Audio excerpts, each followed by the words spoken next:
来看台美关税谈判阁继续，咱谈判团队嘛开记者会，强调讲会继续来争取关税，着卖踏去哦。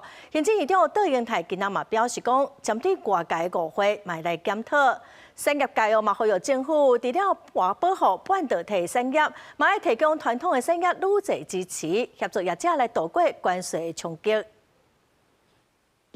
总统后续关税谈判以15%为目标吗？台美关税谈判持续推进，但是行政机关无来强调税面关税塔价的部分，和外界一直有批评的声音。行政院长杜英泰12讲，对引起误会的深切检讨。郑丽君的记者会只有传达一件事，就是呢继续努力。那我不晓得过去4个月你到底有没有在努力，不要叠加关税。不只是叠加关税，还叠加惊吓农产品。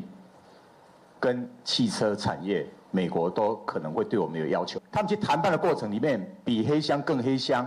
在党委员们的声音，我们都听到了。如果还在谈判中，就把所有的底线都揭露的话，对于后续的谈判，到底是明智的还是不智的？条约持续论战，但是今麦台湾面对暂时性关税20%+N，产业界向政府来发威。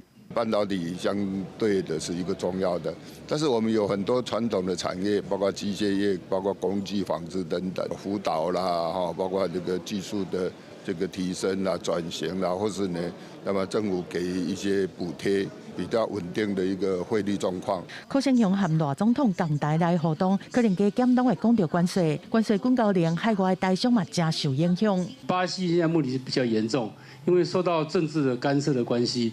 所以又被多加了25%，就变成50%。然后哥伦比亚呢也是被加了25%。贷款的信保额度上面，我们从过去的200万要提高到同一关系人300万。那么同时呢，我们有一个30万美元的专案。 侨委会指出，讲台商企业大多数拢是中小型的制造业，承受真大的对等关税压力。侨委会宣布和海外信保基金开办纾困方案，希望会当提供资源，降低台商的冲击。